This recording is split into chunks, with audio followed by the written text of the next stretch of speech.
Hi guys, it's Rob from Quench Cycles. Today we're going to talk about trail bikes and how they progress really. If you've been riding as long as I have, you'll see a massive change in what bikes you can get, what they do, and just what they're capable of really. So today we've got two bikes to have a chat about. We've got the Transition Scout and we've got the Transition Spire. On the face of it, they can look quite similar and they do share some similarities, but they are very different beasts. So let's have a look. So, as I mentioned, there are some similarities between these two bikes. The obvious ones that you can actually see on the outside of the frames is the cable routing for the rear brakes. So Transition have made this as user-friendly as possible. If you get a problem with a brake, with modern hydraulic disc brakes, they're a bit of a pain to get out of the frames if you've got full internal routing. So Transition have taken that away. They've run the external routing all the way out, so if you get a problem, it's easy to take the brake off, get it bled, get it serviced, without having to worry about pulling it all apart. So that's a really nice thing to be able to do, especially as a home mechanic. The other big one, and a great change compared to some brands, is using externally threaded bottom brackets. So the bottom bracket, so the big bearing down here that your cranks are sitting in, a lot of brands, they went to what's called a press fit bottom bracket on carbon frames. The idea was to make it a bit stiffer, but in reality, pushing the bearing into the frame, not having it threaded in, cause all sorts of creaks. They often went wobbly. They're just basically a bit of a pain to use. So Transition have realised that, and they use a threaded bottom bracket, so much easier to service, much cheaper as well, and just make the bikes a lot easier to live with.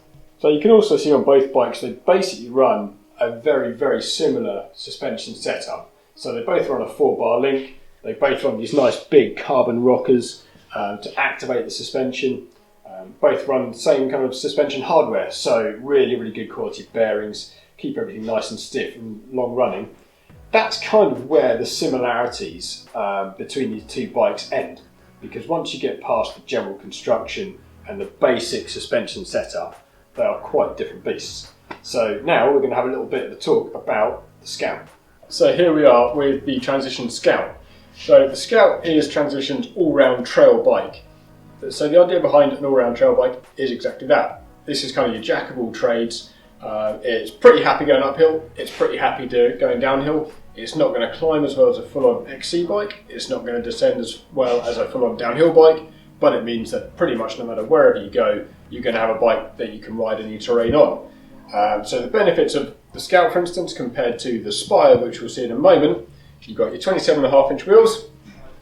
So you've got the smaller wheel size, a little bit more flicky, a little bit more playful, not as stable as a 29er, but accelerates a little bit faster, so it's going to feel that little bit more agile.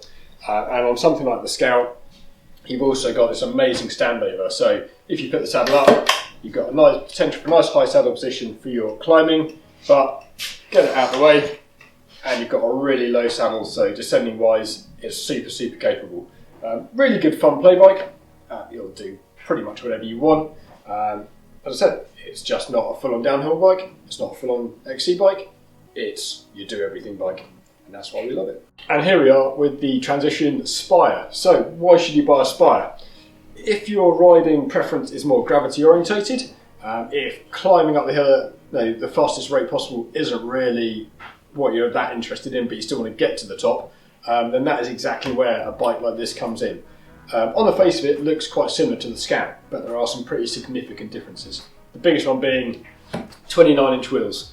If you haven't ridden a 29er before, it can be quite a change. They roll a lot better when you get them up to speed than a 27.5. So on your really rough terrain, especially the faster, rockier stuff, it's like night and day. But obviously the difference with that is they are a little bit harder to turn. So they do require a bit more body language to get them around the corners. But certainly on faster stuff, steeper, rockier terrain, 29-inch wheels are absolutely amazing. So yeah, if your riding is more big bike parks, if you like to go to the Alps, kind of up north where you've got some big hills and the more difficult stuff, then that is where something like the Spire really comes into its own. Much like the Scout, you've got fully tunable suspension.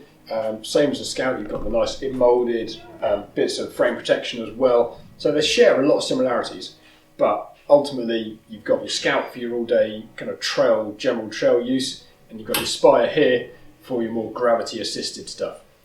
So things have really changed. This is 170mm travel, that's more than my old downhill bike, but this still pedals uphill as well as my old XC bike, so quite a bit of kit, we love them. So yeah, there you've got two very different bikes that will actually kind of take you wherever you want to go. You've just got to decide what kind of riding you like to do most.